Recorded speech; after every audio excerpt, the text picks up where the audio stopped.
Hi friends, ഇന്ന് നമ്മൾ discuss ചെയ്യാൻ പോകുന്നത് യൂസ് ഓഫ് സ്റ്റാറ്റിസ്റ്റിക്കൽ ടൂൾസ് ആണ്. സ്റ്റാറ്റിസ്റ്റിക്കൽ ടൂൾസിന്റെ യൂസേജ് എന്തൊക്കെയാണ്? So we had seen many statistical tools. ഒരുപാട് സ്റ്റാറ്റിസ്റ്റിക്കൽ ടൂൾസ് നമ്മൾ കണ്ടു. എന്തിന്? പ്രോബ്ലംസ് ഒക്കെ അനലൈസ് ചെയ്ത് ഡിസിഷൻസ് ഒക്കെ എടുക്കാൻ എന്ത് കണ്ടു? നമ്മൾ ഒരുപാട് സ്റ്റാറ്റിസ്റ്റിക്കൽ ടൂൾസ് കണ്ടു. So how to use all these tools? ഈ ടൂൾസ് ഒക്കെ നമ്മൾ എങ്ങനെ യൂസ് ചെയ്യും? ഓക്കെ, അതാണ് നമ്മൾ ഇന്നത്തെ ചാപ്റ്ററിൽ, ചാപ്റ്റർ 9 നമ്മൾ ഡിസ്കസ് ചെയ്യാൻ പോകുന്നതാണ് യൂസ് ഓഫ് സ്റ്റാറ്റിസ്റ്റിക്കൽ ടൂൾസ് ആണ്. Okay, let's see. Okay, so എപ്പോഴാണ് നമ്മളൊരു സ്റ്റാറ്റിസ്റ്റിക്കൽ ടൂൾ യൂസ് ചെയ്യുക? So we need a problems to solve, അല്ലേ? ഒരു പ്രോബ്ലം ഉണ്ട്, we have a problem to solve, ഒരു പ്രോബ്ലം ഉണ്ട് സോൾവ് ചെയ്യാൻ. ആ സമയത്താണ് നമ്മൾ അത് സോൾവ് ചെയ്യാൻ വേണ്ടിയിട്ടാണ് നമ്മൾ സ്റ്റാറ്റിസ്റ്റിക്കൽ അല്ലെങ്കിൽ മാത്തമാറ്റിക്കൽ ടെക്നിക്ക് അപ്ലൈ ചെയ്തിട്ട് അതിന്റെ സൊല്യൂഷൻ വെച്ച് നമ്മൾ ഇൻഫറൻസ് മെയ്ഡ് ചെയ്തെടുക്കുക. So there should be a problem to solve. ആ പ്രോബ്ലത്തിന് കുറച്ചും കൂടി സ്റ്റൈലിഷ് ആയിട്ട് നമുക്ക് എന്ത് പറയാൻ പറ്റും? We can call it as a project. നമുക്ക് വേണമെങ്കിൽ ഒരു പ്രോജക്റ്റ് എന്ന് പറയാം, isn't it? സോ നമ്മൾ കണ്ടിട്ടില്ല, നമ്മൾ പ്രോജക്റ്റ് ഒക്കെ ചെയ്യുന്ന സമയത്ത് നമ്മൾ എന്ത് ചെയ്യും? പ്രോജക്റ്റ് ചെയ്യുന്ന സമയത്ത് project will be a problem, isn't it? It will be a problem. അതിന്റെ അകത്തൊരു there will be many questions to be solved. Solve ചെയ്യേണ്ട ഒരുപാട് എന്തുണ്ടാവും? ക്വസ്റ്റ്യൻസ് ഉണ്ടാവും. സോ ആ ക്വസ്റ്റ്യൻസ് ഒക്കെ നമ്മൾ എങ്ങനെ സോൾവ് ചെയ്യും? ആ ക്വസ്റ്റ്യൻസ് എല്ലാം വായിച്ച് മനസ്സിലാക്കിയതിന് ശേഷം അപ്രോപ്രിയേറ്റ് ആയിട്ടുള്ള ടൂൾസ് നമ്മൾ അപ്ലൈ ചെയ്തതിന് ശേഷം നമ്മൾ അത് സോൾവ് ചെയ്ത് അതിന്റെ ഫൈൻഡിങ്സ് എടുക്കും, അല്ലേ? അപ്പം so there should be a problem to solve or there will be many questions to deal with. ഒരുപാട് ഡീൽ ചെയ്യേണ്ടതുണ്ടാവും, ക്വസ്റ്റ്യൻസ് ഉണ്ടാവും. So the usage of statistical tools are starting with a project. Project എന്ന് പറയുന്ന ഒരു concept വെച്ചാണ് statistical ടൂൾസിന്റെ application. Because project ഉണ്ടെങ്കിൽ അതിലൊരു problem ഉണ്ട്, problem ഉണ്ടെങ്കിൽ സ്റ്റാറ്റിസ്റ്റിക്കൽ ടൂൾസ് നമ്മൾ അപ്ലൈ ചെയ്യേണ്ടതുള്ളൂ. എന്തിന്? ആ പ്രോബ്ലംസ് അല്ലെങ്കിൽ അതുമായി ബന്ധപ്പെട്ട ക്വസ്റ്റ്യൻസ് നമുക്ക് സോൾവ് ചെയ്യാൻ നമ്മൾ സ്റ്റാറ്റിസ്റ്റിക്കൽ ടൂൾസ് അപ്ലൈ ചെയ്യേണ്ടത് ആ ഒരു സമയത്താണ്. So there will be a problem to be solve, അല്ലെങ്കിൽ കൂടുതൽ സ്റ്റൈലിഷ് ആയിട്ട് ആ ഒരു പ്രോബ്ലത്തെ നമുക്കൊരു പ്രോജക്റ്റ് എന്ന് പറയാം. So let's see what is really the concept of project. Okay, so what is a project? A project means any plan or program that includes the study of a particular problem. ഒരു particular problemത്തെ പറ്റി പഠിക്കാനുള്ള plans അല്ലെങ്കിൽ programs, how we are going to study about that particular problem. അതിന്റെ plans എന്തൊക്കെയാണ്, എങ്ങനെയാണ് നമ്മൾ പഠിക്കാൻ ഉദ്ദേശിക്കുന്നത്, അതിന്റെ plan എങ്ങനെയൊക്കെയാണ്, അതിന് നമ്മൾ എടുക്കേണ്ട programs എന്തൊക്കെയാണ്. So like to solve that problem. So that is what we called as what? A project. A project means any plan or program. It can be a plan or program for what purpose? To solve a project. ഒരു project അല്ലെങ്കിൽ ഒരു particular problem solve ചെയ്യുന്നതിന് വേണ്ടി, solve ചെയ്യാൻ നമ്മൾ ഉപയോഗിക്കുന്ന plans അല്ലെങ്കിൽ programmes, അതിനെയാണ് നമ്മൾ എന്ത് പറയാ? എ പ്രോജക്റ്റ് എന്ന് പറയുന്നത്. Okay, so a particular problem, its analysis and solution. So there will be a problem to be solved, and to solve that problem what we want to do? We want to analyze it first and we want to find a solution. So there will be a particular problem. So in order to find solution for that problem, ആ ഒരു പ്രോബ്ലത്തിന് solution കാണാൻ നമ്മൾ എന്ത് ചെയ്യണം? നമ്മൾ statistical tools ഉപയോഗിച്ച് അല്ലെങ്കിൽ mathematical respective ആയിട്ടുള്ള ടൂൾസ് ഉപയോഗിച്ച് ആ പ്രോബ്ലം അനലൈസ് ചെയ്യണം. അനലൈസ് ചെയ്ത് അതിന്റെ സൊല്യൂഷൻ കണ്ടെത്തണം. സൊല്യൂഷൻ കണ്ടെത്തിയിട്ട് ആ സൊല്യൂഷൻ അനുസരിച്ച് നമ്മൾ എന്ത് ചെയ്യണം? ഈ പ്രോബ്ലത്തിന് റെമഡീസ് അല്ലെങ്കിൽ സജഷൻസ് അല്ലെങ്കിൽ റെക്കമെൻഡേഷൻസ് ഒക്കെ എടുത്ത് നമ്മൾ അതിന് റെമഡിയൽ ആക്ഷൻസ് എടുക്കണം, അല്ലേ? So this is what is called as a project. A project is nothing but there will be a particular problem. So that problem have to be solved by putting statistical analysis or mathematical techniques to find out a solution. For that there will be plans and programs, and that all together is called as what? A project. അതിനാണ് നമ്മൾ project എന്ന് പറയുന്നത്. അതായത് അവിടെ ഒരു particular problem ഉണ്ടാവും, ആ പ്രോബ്ലത്തിന് നമ്മൾ സൊല്യൂഷൻ കണ്ടുപിടിക്കണം. അപ്പൊ നമ്മൾ എന്ത് ചെയ്യും? Statistical tools and technique or appropriate ആയിട്ടുള്ള മാത്തമാറ്റിക്കൽ ടൂൾസ് ഇംപ്ലിമെന്റ് ചെയ്യും. ഇംപ്ലിമെന്റ് ചെയ്തിട്ട് എന്ത് ചെയ്യും? നമ്മൾ അതിന് സൊല്യൂഷൻ കണ്ടെത്തും. ആ സൊല്യൂഷൻ കണ്ടെത്തുന്നതിനെല്ലാം നമുക്ക് എന്ത് വേണം? there will be plans will be there, programs will be there. ഇതിനെല്ലാത്തിനെയും കൂടിയാണ് നമ്മൾ എന്ത് പറയുന്നത്? ഒരു പ്രോജക്റ്റ് എന്ന് പറയുന്നത്. So project is in a project there will be ഒരു particular problem ഉണ്ടാവും. Okay, so that problem have to be solved. അതിന് നമ്മൾ statistical tools and techniques apply ചെയ്യണം. അപ്ലൈ ചെയ്യുന്നതിന് എല്ലാത്തിനും കൂടി നമ്മൾ എന്ത് ചെയ്യണം? ഓൾറെഡി നമ്മളൊരു പ്ലാൻസ് ആൻഡ് പ്രോഗ്രാംസ് പ്രിപ്പയർ ചെയ്ത് വെക്കണം. So all together this is what is called as a project. Okay, so ഇപ്പൊ നമുക്ക് മനസ്സിലായില്ലേ സ്റ്റാറ്റിസ്റ്റിക്കൽ ടൂൾസിന്റെ ഇംപ്ലിമെന്റേഷൻ എവിടെയാണ് വരുന്നത്? സോ പ്രോബ്ലം ഉണ്ടാവും, പ്രോബ്ലം സൊല്യൂഷൻ കണ്ടെത്തണമെങ്കിൽ നമുക്ക് എന്ത് ചെയ്യണം? നമുക്ക് സ്റ്റാറ്റിസ്റ്റിക്കൽ ടൂൾസ് നമുക്ക് യൂസ് ചെയ്തേ പറ്റൂ. അപ്പൊ ഏത് ടൂൾ യൂസ് ചെയ്യണം? It is a part of the planning. Okay, അതെങ്ങനെ ഇംപ്ലിമെന്റ് ചെയ്യണം? It is a part of the programme. So okay, so plans will be, so in a project there will be plans, programs to solve a particular problem and to analyze the data and to find out the solution for that particular problem. So this is all together is called as what? A project. അതിനാണ് നമ്മൾ എന്ത് പറയാ? ഒരു project എന്ന് പറയുന്നത്. Okay, so this is why statistical tools has got greater importance in project. ഒരു പ്രോജക്റ്റിൽ അത്രയും greater importance statistical tools അതുകൊണ്ടാണ് വരുന്നത്. It's a problem. Project is just a problem. To solve that problem we need statistical techniques. Okay, so അത് നമ്മൾ plan ചെയ്യണം, അത് implement ചെയ്യണം as like a program. So that is why the concept of project is really important. നമ്മൾ എന്തിനെ പറ്റി പഠിക്കുമ്പോൾ usage of statistical tools പഠിക്കുന്ന സമയത്ത്. Okay. So what are the steps towards making a good project? ഒരു നല്ല project ഉണ്ടാക്കുമ്പോൾ ഉള്ള സ്റ്റെപ്സ് നമ്മൾ ഫോളോ ചെയ്യേണ്ട സ്റ്റെപ്സ് എന്തൊക്കെയാണെന്ന് നമുക്ക് നോക്കാം. Okay, steps towards making a project. So first one is identifying a problem or an area of study. ആദ്യം നമ്മൾ എന്ത് ചെയ്യണം, ഒരു പ്രോബ്ലം ഐഡന്റിഫൈ ചെയ്യണം, or an area of study identify ചെയ്യണം. ലൈക്ക് പ്രോബ്ലം ഉണ്ടെങ്കിൽ മാത്രമേ എന്ത് ചെയ്യേണ്ടുള്ളൂ, ആ സൊല്യൂഷൻ കണ്ടെത്തേണ്ടുള്ളൂ. സൊല്യൂഷൻ കണ്ടെത്തുമ്പോൾ മാത്രമേ സ്റ്റാറ്റിസ്റ്റിക്കൽ ടൂൾസ് വരുന്നുള്ളൂ. ടൂൾസും ഈ പ്രോബ്ലംസും എല്ലാം കൂടി ഉൾപ്പെടുമ്പോഴേ എന്തുണ്ടാവുന്നുള്ളൂ, ഒരു പ്രോജക്റ്റ് ഉണ്ടാവുന്നുള്ളൂ. So first of all what we want to do is we want to identify a problem. നമ്മളൊരു പ്രോബ്ലം ഐഡന്റിഫൈ ചെയ്യണം. Okay, problem or an area of study, ഏത് ഏരിയ ആണ് നമ്മൾ പഠിക്കേണ്ടത് നമ്മൾ ഐഡന്റിഫൈ ചെയ്യണം. The first step to prepare a project is identifying a problem. ഒരു problem identify ചെയ്യേണ്ടതാണ് ഒരു പ്രോജക്റ്റിന്റെ ആദ്യത്തെ സ്റ്റെപ്പ് എന്ന് പറയുന്നത്. The purpose of the study should be clearly stated. ആ ഒരു സ്റ്റഡിയുടെ അല്ലെങ്കിൽ ആ ഒരു റിസർച്ച് പ്രോജക്റ്റിന്റെ പർപ്പസ് എന്താണ്, എന്തിനാണ് അത് ചെയ്യുന്നതെന്ന് എന്തായിരിക്കണം, ക്ലിയർ ആയിട്ട് സ്റ്റേറ്റ് ചെയ്തിരിക്കണം. അവിടെ ഒരു കൺഫ്യൂഷൻ വരാനായിട്ട് പാടില്ല. Okay, problems like poverty, availability of drinking water problems, water problems, unemployment, etc. may be considered for project. So ഒരു പ്രോജക്റ്റ് നമ്മൾ ചെയ്യുന്ന സമയത്ത് any topic we can take, isn't it? അല്ലെങ്കിൽ ഏത് പ്രൊജക്ട് വേണമെങ്കിലും നമുക്ക് എടുക്കാം, ഏത് പ്രോബ്ലം വേണമെങ്കിലും നമുക്ക് ഡീൽ ചെയ്യാം. അങ്ങനെ ഡീൽ ചെയ്യാവുന്ന പ്രോബ്ലംസ് ഏതൊക്കെയാണ്, പോവർട്ടി അല്ലെങ്കിൽ availability of drinking water problem, വേണ്ട ലൈക്ക് കുടിവെള്ളം കിട്ടാത്തൊരവസ്ഥ, അൺഎംപ്ലോയ്മെന്റ്, ഇത്തരം പ്രോബ്ലംസ് ഒക്കെ എന്ത് ചെയ്യാം, ഈ പ്രോബ്ലംസ് എല്ലാം നമുക്ക് എന്ത് ചെയ്യാം, ഐഡന്റിഫൈ ചെയ്തിട്ട് നമുക്ക് പഠിക്കാനായിട്ട് സാധിക്കും. ഓക്കെ, ബട്ട് ഒരു കാര്യം, there should not have any confusion. ഒരു കൺഫ്യൂഷൻ ഉണ്ടാകാൻ പാടില്ല. there should be a particular research problem to be solved. ഒരു സോൾവ് ചെയ്യേണ്ട ഒരു research problem without having any confusion ഉണ്ടായിരിക്കണം. So that's it. So second step, choice of target group. So നമ്മൾ problem identify ചെയ്തു, പക്ഷെ ഇനി നമുക്ക് എന്ത് ചെയ്യണം, ആ പ്രോബ്ലത്തെ പറ്റി പഠിക്കണം. ആ പ്രോബ്ലത്തെ പറ്റി നമ്മൾ എങ്ങനെയാണ് പഠിക്കുക, നമ്മൾ ടാർഗറ്റ് ഗ്രൂപ്പിനെ ഫോക്കസ് ചെയ്തിട്ടാണല്ലേ അത് പഠിക്കുക. So we have to identify that target group. ആ ഒരു ടാർഗറ്റ് ഗ്രൂപ്പിനെ നമ്മൾ എന്ത് ചെയ്യണം, ഐഡന്റിഫൈ ചെയ്യണം. The second step is to identify and choose the group from which data are to be collected. So problem നമ്മൾ പഠിക്കുകയാണെങ്കിൽ നമുക്ക് എന്ത് വേണം, ഡാറ്റ വേണം. ആ ഡാറ്റയിലാണ് നമ്മൾ എന്ത് ചെയ്യുക, സ്റ്റാറ്റിസ്റ്റിക്കൽ ടൂൾസ് അപ്ലൈ ചെയ്യുക, എന്നിട്ട് ഇൻഫറൻസ് മെയ്ഡ് ചെയ്ത് സൊല്യൂഷൻ കണ്ടുപിടിക്കുക. So we need to find out a target group to collect the data. Data collect ചെയ്യാൻ വേണ്ടിയിട്ട് നമ്മൾ എന്ത് ചെയ്യണം, ഒരു ടാർഗറ്റ് ഗ്രൂപ്പിനെ ഐഡന്റിഫൈ ചെയ്യണം.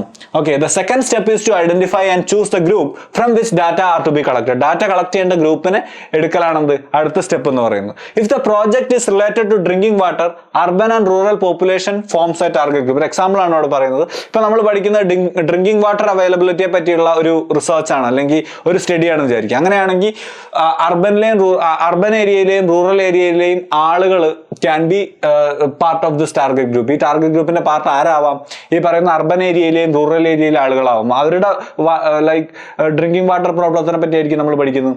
സോ ലൈക്ക് അർബൻ ഏരിയയിൽ ഡ്രിങ്കിങ് വാട്ടർ പ്രോബ്ലം അതെങ്ങനെയാണ്, ഉണ്ടോ, അല്ലെങ്കിൽ അത്ര സീവിയർ ആയിട്ടുണ്ടോ, റൂറൽ ഏരിയയിൽ എങ്ങനെയാണ്, ലൈക്ക് സീവിയർ ആയിട്ട് വലിയ പ്രോബ്ലം ഉണ്ടോ, ഇത് തമ്മിൽ സിഗ്നിഫിക്കന്റ് ആയിട്ട് ഡിഫറൻസ് ഉണ്ടോ, അങ്ങനെയൊക്കെ നമുക്ക് പഠിക്കാനായിട്ട് സാധിക്കും.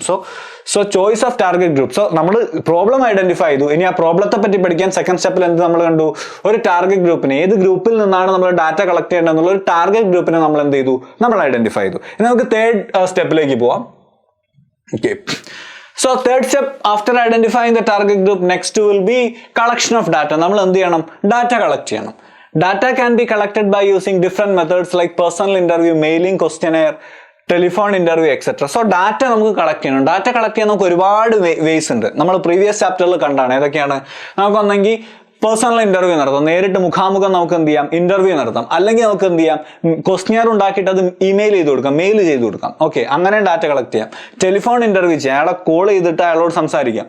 ഓക്കെ, ഈ ഒരു ആരെയാണോ ടാർഗറ്റ് ഗ്രൂപ്പ് അവരോട് നമുക്ക് കോൾ ചെയ്തിട്ട് അവരോട് ക്വറീസ് ചോദിക്കാം. ഓക്കെ, സോ പിന്നെ അതേപോലെ തന്നെ ചില സമയത്ത് ഇത് പ്രൈമറി സോഴ്സ് ഓഫ് ഡാറ്റയാണ്, അല്ലെങ്കിൽ ഡാറ്റ കളക്ഷൻ എന്തുണ്ട്, നമുക്ക് സെക്കൻഡറി സോഴ്സിലേക്ക്. So primary and secondary sources are available for this purpose. So ഇങ്ങനെ ഡാറ്റ കളക്ട് ചെയ്യാൻ നമുക്ക് പ്രൈമറി സോഴ്സസ് ഉണ്ട്, സെക്കൻഡറി സോഴ്സസ് ഉണ്ട്. ഇപ്പൊ പറഞ്ഞ ക്വസ്റ്റ്യർ അയക്കുക, അല്ലെങ്കിൽ പേഴ്സണൽ ഇന്റർവ്യൂ നടത്തുക, ടെലിഫോൺ ഇന്റർവ്യൂ നടത്തുക, ഇതെല്ലാം എന്താണ്, പ്രൈമറി ഡാറ്റ കളക്ഷൻ ഒരു ഭാഗമാണ്. സെക്കൻഡറി സോഴ്സ് ഉണ്ട്, വെബ്സൈറ്റോ അല്ലെങ്കിൽ ഏതെങ്കിലും മാഗസിൻസോ, ഇവിടുന്ന് എല്ലാം നമുക്ക് എന്ത് ചെയ്യാം, ഡാറ്റ കളക്ട് ചെയ്യാനായിട്ട് സാധിക്കും.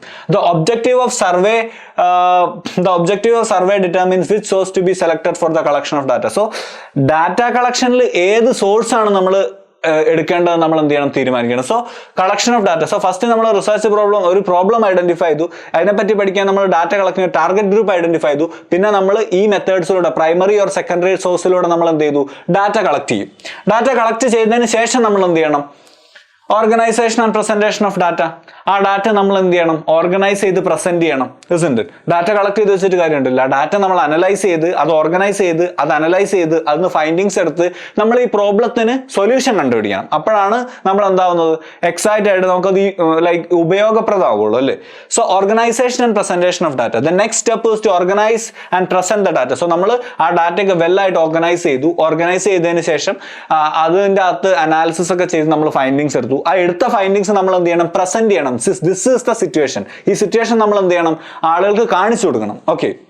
So the next step is to organize and present data in a systematic manner. Systematic ആയിട്ടുള്ള മാനറിൽ കളക്ട് ചെയ്ത ഡാറ്റ ഓർഗനൈസ് ചെയ്ത് അതിന് ഫൈൻഡിങ്സ് എടുത്ത് അത് പ്രസന്റ് ചെയ്യാണ് വേണ്ടത്. Okay. The collected data can be presented in the form of tables, graphs, diagrams etcetera.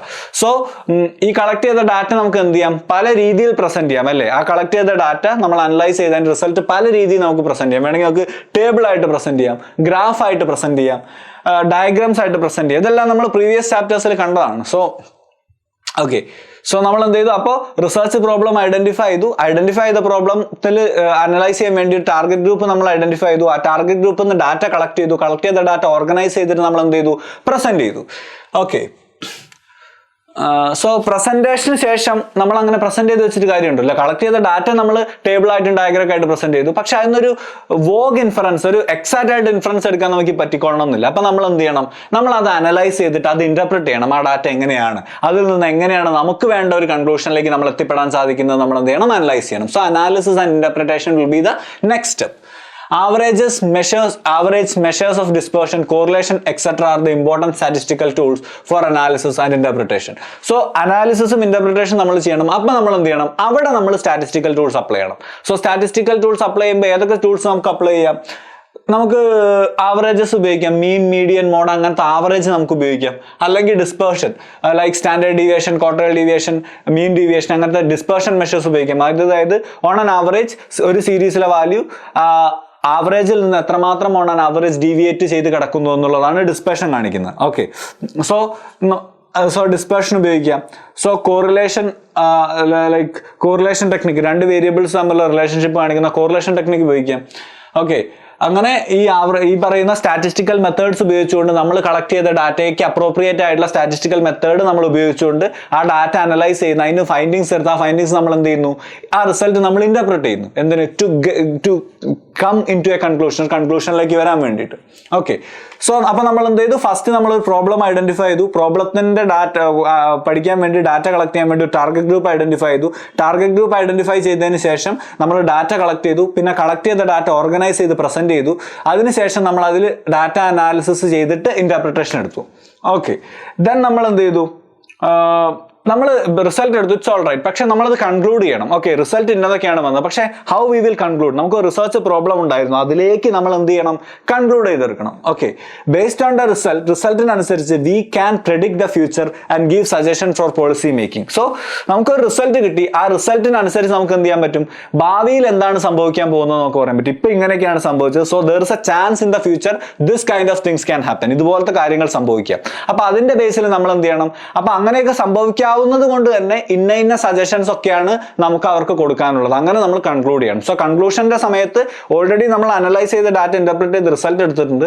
അപ്പൊ ആ റിസൾട്ട് നോക്കിയിട്ട് ഭാവിയിൽ ഇന്നലെ ഇന്നതൊക്കെയാണ് സംഭവിച്ചത്, ഇന്നിപ്പോ ഇങ്ങനെയൊക്കെയാണ് സംഭവിക്കുന്നത്, അപ്പൊ നാളെ ഇങ്ങനെയൊക്കെ സംഭവിക്കാം എന്നുള്ളതിന്റെ ബേസിൽ നമ്മൾ എന്ത് ചെയ്യണം, അപ്പൊ നാളെ ഇങ്ങനെയൊക്കെ സംഭവിക്കുന്നത് കൊണ്ട് നമ്മൾ ഫ്യൂച്ചർ ആന്റിസിപ്പേറ്റ് ചെയ്യുന്നതുകൊണ്ട് നമുക്ക് എന്താണ്, നമുക്ക് സജഷൻ കൊടുക്കാൻ പറ്റുമല്ലേ. അപ്പൊ ആ സജഷൻ നമ്മൾ എന്ത് ചെയ്യണം, കൊടുക്കണം.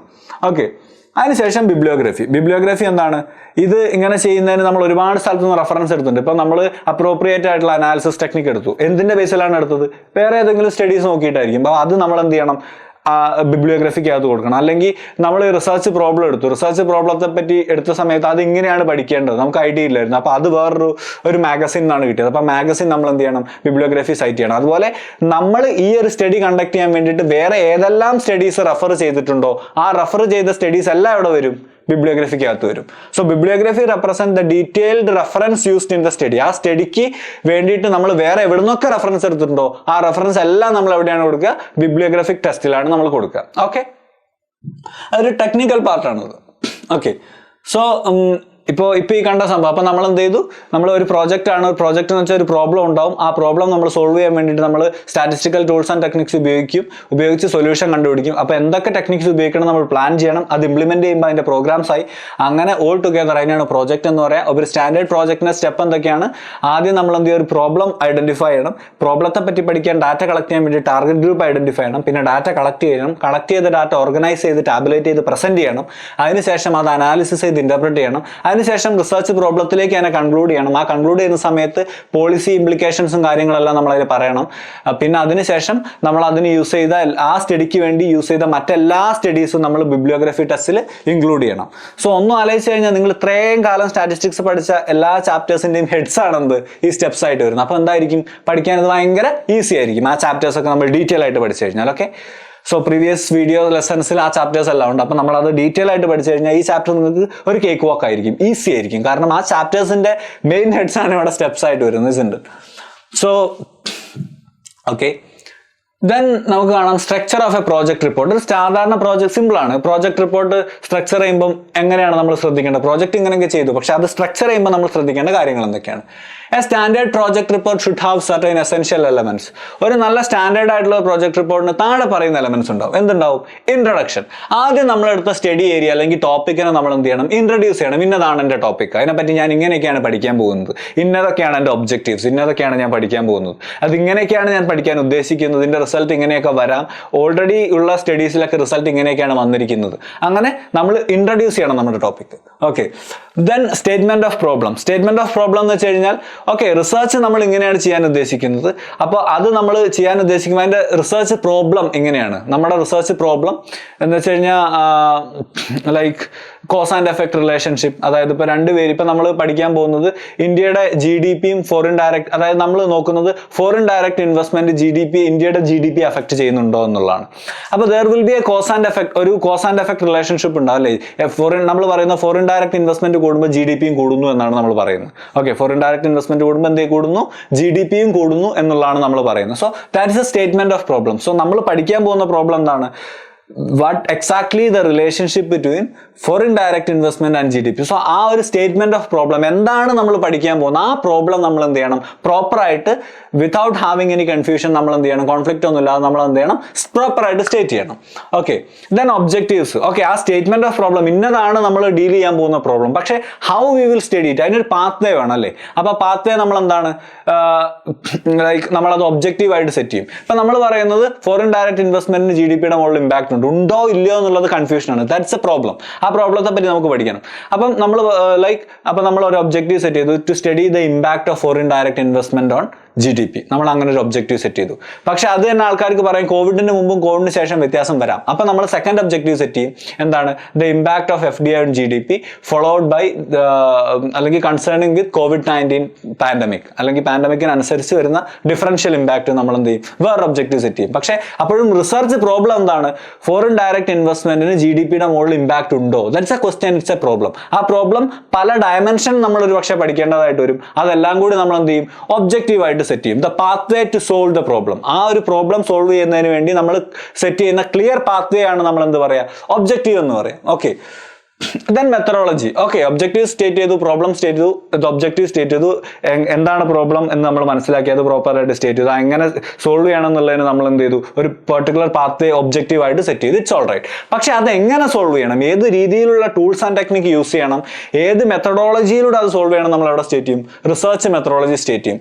നമ്മൾ ഐഡന്റിഫൈ ചെയ്ത പ്രോബ്ലത്തിന്റെ റിസർച്ച് ഒബ്ജക്റ്റീവ്സ് ഏത് രീതിയിൽ, ഏതൊക്കെ ടൂൾസ് ആൻഡ് ടെക്നിക്സ് ഉപയോഗിച്ച് സോൾവ് ചെയ്യണം, അതിന് എവിടെ നിന്നൊക്കെ ഡാറ്റ കളക്ട് ചെയ്യണം, കളക്ട് ചെയ്ത ഡാറ്റ എങ്ങനെയൊക്കെ അനലൈസ് ചെയ്യണം, ഏത് രീതിയിലൊക്കെ അനലൈസ് ചെയ്യണം എന്നുള്ളതൊക്കെ നമ്മൾ എവിടെയാണ് സ്റ്റേറ്റ് ചെയ്യുന്നത്? മെത്തഡോളജി പാർട്ടിലാണ് നമ്മൾ എന്ത് ചെയ്യുന്നത്? സ്റ്റേറ്റ് ചെയ്യുന്നത്. ഓക്കെ, ദെൻ നമ്മൾ അത് അനലൈസ് ചെയ്യും. ഓക്കെ, നമുക്ക് റിസർച്ച് പ്രോബ്ലം ഉണ്ട്, അത് സോൾവ് ചെയ്യാൻ വേണ്ടി ഒബ്ജക്റ്റീവ് സെറ്റ് ചെയ്തു, അത് എങ്ങനെ ചെയ്യണമെന്ന് കാണിക്കാൻ വേണ്ടി ടൂൾസ് ആൻഡ് ടെക്നിക്സും ഡാറ്റ എല്ലാം നമ്മൾ മെത്തഡോളജി കാണിച്ചു. It's all right. ഇനി നമുക്ക് എന്ത് ചെയ്യാം, നമ്മുടെ കയ്യിൽ ഡാറ്റ ഉണ്ട്, അത് ചെയ്യേണ്ട രീതിയുണ്ട്, മെത്തഡോളജിയിൽ അത് ചെയ്യേണ്ട രീതിയുണ്ട്, അത് എങ്ങനെ ചെയ്യണം എന്നുള്ള പ്രോപ്പറായിട്ടൊരു സ്റ്റേറ്റ്മെന്റ് ഓഫ് പ്രോബ്ലം എല്ലാം നമ്മുടെ കയ്യിലുണ്ട്. ഇനി എന്ത് ചെയ്താൽ മതി, ഡാറ്റ അനലൈസ് ചെയ്താൽ മതി. സോ നമ്മൾ എന്ത് ചെയ്യും, ആ മെത്തഡോളജി പറഞ്ഞിരിക്കുന്ന tools and techniques objective corresponding ആയി റിസർച്ച് പ്രോബ്ലത്തിന് കറസ്പോണ്ടിങ് ആയിട്ടുള്ള ടൂൾസ് ആൻഡ് ടെക്നിക്സ് ഉപയോഗിച്ച് നമ്മൾ എന്ത് ചെയ്യും, ആ പറയുന്ന ഡാറ്റ അനലൈസ് ചെയ്യും. സോ അനാലിസിസ് നമ്മൾ കണ്ടക്ട് ചെയ്യും. അനാലിസിസ് കണ്ടക്ട് ചെയ്തതിന് ശേഷം നമ്മൾ അതിനകത്ത് ഇൻഫറൻസ് എടുക്കും, ഇന്റർപ്രിട്ടേഷൻ എടുക്കും. ആ അനാലിസിസ് റിസൾട്ട് നോക്കിയിട്ട് നമ്മൾ ഇന്റർപ്രിട്ടേഷൻ എടുക്കും. ഇന്റർപ്രിട്ടേഷൻ എടുത്തിട്ട് നമ്മൾ പറയും, ഓക്കെ, ഫോറിൻ ഡയറക്റ്റ് ഇൻവെസ്റ്റ്മെന്റിന് GDP മുകളിൽ ഇമ്പാക്ട് ഉണ്ടോ, ഉണ്ടെങ്കിൽ നമ്മൾ ഉണ്ടെന്ന് നമ്മൾ എന്ത് ചെയ്യും, പറയും. ഓക്കെ, നമ്മൾ ഉണ്ടെന്ന് നമ്മൾ പറയും. പറഞ്ഞതിന് ശേഷം ദെൻ ഓക്കെ, നമ്മളത് എന്ത് ചെയ്യും, ആ റിസൾട്ട് നമ്മൾ കൺക്ലൂഡ് ചെയ്യും. ഓക്കെ, നമ്മുടെ research problem foreign direct investment GDP മുകളിൽ ഇമ്പാക്ട് ഉണ്ടോ എന്നുള്ളതായിരുന്നു. അതിന് ഒബ്ജക്റ്റീവ് സെറ്റ് ചെയ്ത് to investigate the impact of foreign direct investment on GDP എന്നുള്ളതായിരുന്നു. അത് ചെക്ക് ചെയ്യാൻ വേണ്ടി നമ്മൾ ഉപയോഗിച്ച ഡാറ്റ എന്ന് പറയുന്നത് 2010 മുതൽ 2020 വരെയുള്ള 10 വർഷത്തെ ഡാറ്റ ആയിരുന്നു. ഇയർലി ഡാറ്റയാണ് നമ്മൾ ഉപയോഗിച്ചത്. ആ കാര്യങ്ങളൊക്കെ നമ്മൾ മെത്തഡോളജി പറയും. അതിനുപയോഗിച്ച ടൂൾസ് റിഗ്രഷൻ അനാലിസിസ് ആണ്, ഒരു ടൂളാണ്, നിങ്ങൾ പഠിക്കും. അത് നമ്മൾ മെത്തഡോളജി പാർട്ട് പറയും. അതിനുശേഷം നമ്മൾ ആ റിഗ്രഷൻ അനാലിസിസ് ഉപയോഗിച്ച് ഫോറിൻ ഡയറക്റ്റ് ഇൻവെസ്റ്റ്മെന്റിന് FDIക്ക് GDP മുകളിൽ ഇമ്പാക്ട് നമ്മൾ ചെക്ക് ചെയ്തു. ഇമ്പാക്ട് ഉണ്ടെന്ന് നമുക്ക് മനസ്സിലായി. ആ ഇമ്പാക്ട് നമ്മൾ ആ റിസൾട്ട് നമ്മൾ ഇന്റർപ്രിറ്റ് ചെയ്തു. ഇമ്പാക്ട് ഉണ്ട് നമ്മൾ ഇന്റർപ്രിറ്റ് ചെയ്തു. കൺക്ലൂഷനിൽ നമ്മൾ പറഞ്ഞു ഫോറിൻ ഡയറക്റ്റ് ഇൻവെസ്റ്റ്മെന്റ് കൂടുന്നതിനനുസരിച്ച് GDPയും കൂടുന്നുണ്ട്. അങ്ങനെ നമ്മൾ ആ റിസർച്ച് പ്രോബ്ലത്തിലേക്ക് കൺക്ലൂഡ് ചെയ്ത് വന്നു. അതിനുശേഷം നമ്മൾ നമ്മുടെ ഈ സ്റ്റഡിയിലുള്ള ലിമിറ്റേഷൻസ് എന്തൊക്കെയാണെന്ന് പറയും. അപ്പോൾ ലിമിറ്റേഷൻസ്, അതായത് ഇതൊക്കെ നമ്മൾ ചെയ്തു, പ്രോപ്പറായിട്ട് നമുക്ക് റിസൾട്ട് കിട്ടി, പക്ഷേ ഇതിന് വരാവുന്ന പോസിബിൾ ലിമിറ്റേഷൻസ് എന്താണെന്ന് നമ്മൾ എന്ത് ചെയ്യണം, അഡ്രസ് ചെയ്യണം. അപ്പോൾ നമ്മൾ എന്ത് പറയും, ഓക്കെ, നമ്മൾ 10 വർഷത്തെ ഡാറ്റ മാത്രമേ ഉപയോഗിച്ചിട്ടുള്ളൂ, അതിന് മുമ്പേ ചിലപ്പോൾ വ്യത്യാസം വന്നേക്കാം. പിന്നെ നമുക്ക് പറയാം 10 വർഷത്തിനിടയ്ക്ക് വലിയ ആമ്പിൾ ചേഞ്ചസ് വരാം. അപ്പോൾ അതുകൊണ്ട് തന്നെ ഈ ഇമ്പാക്ട് ചിലപ്പോൾ സമയത്തിനനുസരിച്ച് വന്നതുമാവാം. ഫോറിൻ ഡയറക്റ്റ് ഇൻവെസ്റ്റ്മെന്റ് മാത്രം ഉണ്ടാക്കി ഇമ്പാക്ട് ആയിക്കൊള്ളണമെന്നില്ല, ഇതിന് സമയത്തിനനുസരിച്ച് മാറും. അങ്ങനെ നമുക്ക് പറയാം. അപ്പം എന്തൊക്കെയാണ് നമ്മൾ ആ സ്റ്റഡിയിൽ അല്ലെങ്കിൽ ടൈം ബാരിയർ നമുക്ക് പറയാം, എത്ര സമയം കിട്ടിയിട്ടുള്ളൂ. അപ്പോൾ ഈ പ്രോജക്റ്റ് ഞാൻ ഇത്ര സമയം കിട്ടിയിട്ടുള്ളൂ, അതുകൊണ്ടാണ് നമ്മൾ ഈ പ്രോജക്റ്റ് ഇങ്ങനെ 10 വർഷത്തെ ഡാറ്റ എടുത്ത് ചെയ്ത്, അല്ലെങ്കിൽ നമുക്ക് 20 വർഷത്തെ ഡാറ്റ എടുത്ത് ചെയ്യാമായിരുന്നു. അങ്ങനെ നമുക്ക് പ്രോജക്റ്റിൽ സംഭവിച്ചിട്ടുള്ള എല്ലാ ലിമിറ്റേഷൻസും നമ്മൾ എന്ത് ചെയ്യും, ലിമിറ്റേഷൻ പാർട്ടിൽ സ്റ്റേറ്റ് ചെയ്യും. അതിനുശേഷം നമ്മൾ കൺക്ലൂഡ് ചെയ്യും. കൺക്ലൂഡ് ചെയ്യുന്ന വെച്ചാൽ നമുക്ക് ഓൾറെഡി ഒരു റിസർച്ച് പ്രോബ്ലം ഉണ്ട്, ആ പ്രോബ്ലത്തിനനുസരിച്ച് നമ്മൾ സെറ്റ് ചെയ്ത ഒബ്ജക്റ്റീവിനനുസരിച്ച് മെത്തഡോളജി, ഡാറ്റ അനാലിസിസ് ടെക്നിക്സ് ഒക്കെ സ്റ്റേറ്റ് ചെയ്ത് അനലൈസ് ചെയ്ത് കിട്ടിയ റിസൾട്ട് നമ്മൾ എന്ത് ചെയ്യും, കൺക്ലൂഡ് ചെയ്ത് വരും. നമ്മൾ പറയും ഇന്നതൊക്കെയാണ് കിട്ടിയ ഫൈൻഡിങ്സ്, ആ ഫൈൻഡിങ്സിനനുസരിച്ച് ഇപ്പം ഇങ്ങനെയൊക്കെയാണ് സംഭവിക്കുന്നത്, അപ്പോൾ ഭാവിയിൽ ഇങ്ങനെയൊക്കെ ആവാം സംഭവിക്കാൻ പോകുന്നത്, അതുകൊണ്ട് തന്നെ നമ്മൾ ഇങ്ങനത്തെ പ്രിക്കോഷൻസ് ഒക്കെ എടുക്കണം. നമ്മൾ എന്ത് ചെയ്യും, സജഷൻസ് കൊടുക്കും. So that we will be putting in the conclusion part. So ഇത്രയാണ് ഒരു സ്റ്റാൻഡേർഡ് പ്രോജക്റ്റിൽ നമ്മൾ ഇൻക്ലൂഡ് ചെയ്യേണ്ട സംഭവം. ദർ വിൽ ബി ഇൻട്രൊഡക്ഷൻ ഉണ്ടാവും, അതിനുശേഷം സ്റ്റേറ്റ്മെന്റ് ഓഫ് പ്രോബ്ലം നമ്മൾ കൊടുക്കും, ഒബ്ജക്റ്റീവ് കൊടുക്കും, അതിനുശേഷം എങ്ങനെ അത് ചെയ്യണം എന്നുള്ളതിന് നമ്മൾ എന്ത് ചെയ്യും, മെത്തഡോളജി കാണിക്കും. ടൂൾസ്, ടെക്നിക്സ്, അനാലിസിസ്, ഡാറ്റ എല്ലാം മെത്തഡോളജിയിൽ വരും. ദെൻ അനാലിസിസ് ചെയ്യും, ലിമിറ്റേഷൻസ് ചെയ്ത പ്രോജക്റ്റിന്റെ ലിമിറ്റേഷൻസ് നമ്മൾ സ്റ്റേറ്റ് ചെയ്യും. അതിനുശേഷം നമ്മളത് കൺക്ലൂഡ് ചെയ്യും. So like analysis and interpretation കഴിഞ്ഞ് ലിമിറ്റേഷൻസ് ഒക്കെ സ്റ്റേറ്റ് ചെയ്തതിന് ശേഷം നമ്മളത് കൺക്ലൂഡ് ചെയ്യും. സോ ഇത്രയുമാണ് എന്ത് ഒരു സ്റ്റാൻഡേർഡ് പ്രോജക്റ്റിൽ വരുന്ന കണ്ടന്റ്സ് എന്ന് പറയുന്നത്. Okay, hope you understood. So ഇത്രയാണ് നമ്മൾ data usage of statistical tool use ചെയ്യുന്ന റിസർച്ച് പ്രോബ്ലംസ് സോൾവ് ചെയ്യാൻ വേണ്ടിയിട്ടാണ്. സോ അതിന് നമ്മൾ സ്റ്റൈലിഷ് ആയിട്ട് നമുക്ക് പ്രോജക്റ്റ് എന്ന് പറയും. പ്രോജക്റ്റ് എന്ന് പറയുന്ന പെർട്ടിക്കുലർ പ്രോബ്ലം ഉണ്ടാവും. ആ പ്രോബ്ലം ഒരു പെർട്ടിക്കുലർ പ്രോബ്ലം ഉണ്ട്, ആ പ്രോബ്ലം നമ്മൾ സൊല്യൂഷൻ കണ്ടുപിടിക്കണം. നമ്മൾ അനാലിസിസ് ടെക്നിക്സ് യൂസ് ചെയ്യണം. അനാലിസിസ് ടെക്നിക്സ് യൂസ് ചെയ്യുന്നതിന് നമ്മളത് പ്ലാൻ ചെയ്യണം. അത് ഇംപ്ലിമെന്റ് ചെയ്യുമ്പോൾ അത് പ്രോഗ്രാമായി. പിന്നെ അതിന്റെ സ്റ്റെപ്സ് നമ്മൾ കണ്ടു. പിന്നെ സ്റ്റാൻഡേർഡ് പ്രോജക്റ്റ് റിപ്പോർട്ട് ഉണ്ടാക്കുന്ന സമയത്ത് അതിൽ ഇൻക്ലൂഡ് ചെയ്യേണ്ട സംഭവത്തിന് ഒരു ഡീറ്റെയിൽഡ് ലിസ്റ്റും നമ്മൾ കണ്ടു. ഈ ചാപ്റ്റർ ഭയങ്കര സിമ്പിൾ ആണ്, കാരണം ബാക്കി എല്ലാ ചാപ്റ്റേഴ്സും നിങ്ങൾ പഠിക്കുകയാണെങ്കിൽ അതിന്റെ മെയിൻ ഹെഡ്സ് ആണ് എന്ത് ഇവിടെ വരുന്നത്. So that's all. Hope you understand. Thank U.